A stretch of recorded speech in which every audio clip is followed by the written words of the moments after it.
Welcome to a milk market tidbit for the February federal milk marketing order data that the USDA released this last week.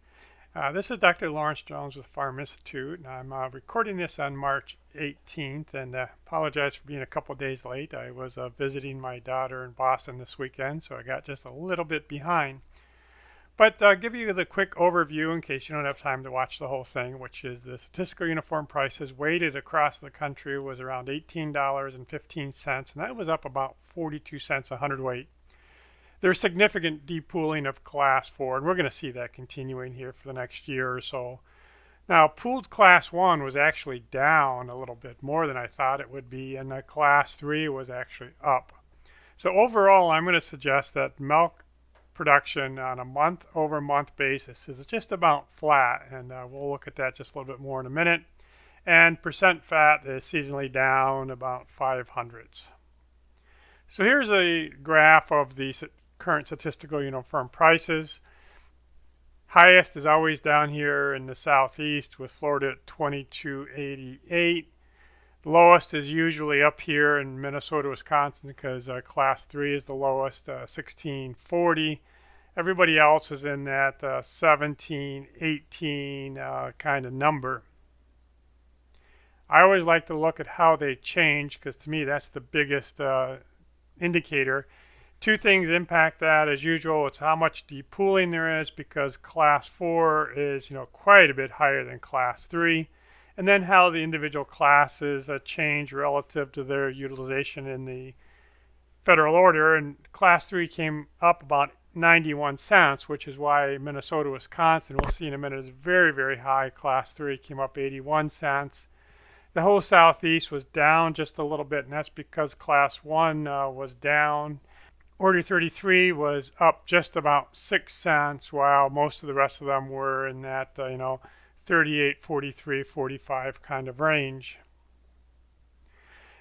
I always like to look out and say, we're going to continue depooling, and the rule of thumb is anytime there's more than 75 cents between Class 3 and Class 4, one of those will be depooled, and there's well over $2 most of the time in Class 4 right now over Class 3, so that will be continued to depool in any region that can depool. I like to look at the change in daily milk production, but again, you've got to always go back and ask yourself, was there any change in depooling? And right now, because we're depooling Class 4, there were no big changes. Everything was basically under 5%. The worst was Arizona at 4.85, but no big changes.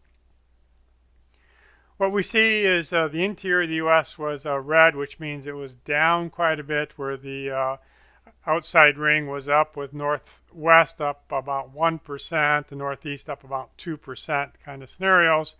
Overall, weighted for the number of cows, we came in at 99.5%. So that's down about 0.5%. Turns out that Class 1 was down 0.5%, Class 2 was down 0.5%, Class 3 was actually up 2%, and Class 4 was up about 1%. So overall, I think we're about flat.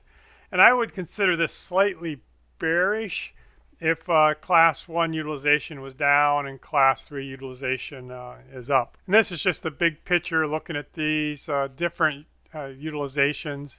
It just says that the last little while there's been no big significant changes. If we look at USDA, when they look at month over month, they're usually up in February about 1.5%. My guess is that we're going to be closer to flat. So that would suggest that the herd has contracted a little bit.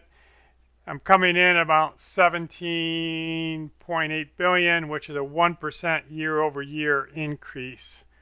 So that will be considered a bit bearish by the market if we have a year-over-year increase, but those numbers usually don't matter to me at all. I want to know how it happened month over month. So if we look at Class 4, again, this is utilization through plants. We're down, 20% of what our max is, and that just says that about 80% of all the Class 4 capacity is being depooled. The important one to look at is Class 3. We're at 94%, is a little bit higher than we were last month, and so Part of this is the fact that they will have plants offline. Maybe there's a little bit of extra capacity in here somewhere, but we're slowly coming up to that max capacity again. Class 1 utilization is about 27.5% in the federal orders. Of course, the highest is always in the southeast. Most everybody else is at 30%, except for Minnesota, Wisconsin, which is only 6% because there's such a high amount of Class 3. Class 3 across the orders is 56. Again, across the nation is probably closer to 62, 63, somewhere in there. Highest is Minnesota, Wisconsin.